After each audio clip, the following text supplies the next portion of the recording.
Jadi buat kalian yang baru lulus SMA, baru masuk kuliah, ini menurut gue video yang kalian harus tonton. Menurut gue lebih gampang untuk kalian belajar kalau gue ngasih tahu kesalahan gue, supaya kalian bisa belajar dari kesalahan gue. Kalian skip stepnya buat gak usah ngelakuin kesalahan yang sama. Kesalahan paling fatal yang gue rasa gue lakuin waktu umur 18 adalah jadi orang yang super duper pelit. Ya, maksudnya apa? Gue waktu itu nggak ngerti apa-apa tentang uang.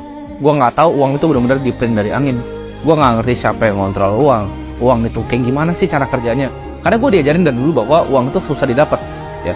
Dan awal-awal gue kerja, awal-awal gue mulai usaha, gue kerja macam-macam. Dari jadi agen properti pernah, jadi wedding organizer pernah, macam-macam semua udah gue pernah ngerjain untuk dapat duit. Dan gue ngerasa waktu itu dapat duit itu sangat amat susah, ya. Jadi gue pernah punya agensi juga, udah punya usaha, punya banyak beberapa karyawan, ya. Baru lulus SMA, gue udah ngerasain banyak hal, ngimpor barang dari China, ya. Gue coba ngimpor minyak rambut.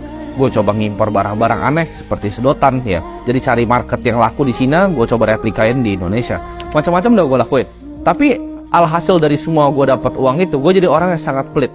Jadi gue banyak baca buku, ya. Gue mungkin pernah cerita sama kalian buku-buku finansial seperti The Richest Man in Babylon. Gue juga pernah baca The Millionaire Next Door, ya kan. Gue juga baca Simple Path to Wealth. Jadi diajarin di situ untuk jadi orang yang frugal gitu. Kita harus menghemat, dan menghemat. Nah, ini mindset yang ditanamin gue, karena gue mau cari uang sebanyak-banyaknya dan gue hemat sebanyak-banyaknya untuk gue bisa berinvestasi. Tapi gue akan kasih tahu kenapa ini adalah mindset yang justru salah. Dulu gue mikirnya, ya, konsep yang selalu diajarkan adalah invest di misalnya index fund, ya. Kalian mau financial advisor di Indo, mau financial advisor di luar negeri, pasti sarannya sama. Kita berinvestasi dengan saham yang fundamental baik, kita berinvestasi di reksadana indeks atau index fund. Kalau di Amerika, biasa disuruh belinya S&P 500. Kita dibilang, kalau kalian nabung kayak gitu rutin, ya, kita nggak pergi beli kopi Starbucks, kita bikin kopi sendiri, ya. Kita bikin kopi sendiri cuma 4.000 modalnya, kalau ke Starbucks itu 40.000. Mungkin nanti di umur 40, 50, 60 tahun, kita akan menjadi kaya, ya mungkin punya uang 10-11 M. Itu adalah konsep yang tertanam di otak gue, ya. Gue mau jadi kaya, gue mau punya dana pensiun, ya 4% rule, 25 kali dari pengeluaran tahunan,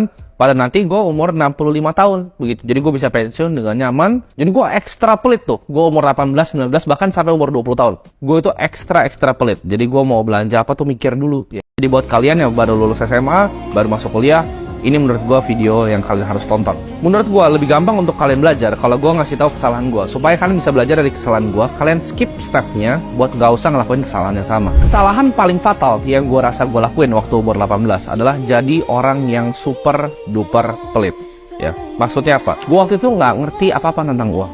Gue nggak tahu uang itu benar-benar di-print dari angin. Gue nggak ngerti siapa yang ngontrol uang. Uang itu kayak gimana sih cara kerjanya? Karena gue diajarin dari dulu bahwa uang itu susah didapat, ya. Dan awal-awal gue kerja, awal-awal gue mulai usaha, gue kerja macam-macam. Dari jadi agen properti pernah, jadi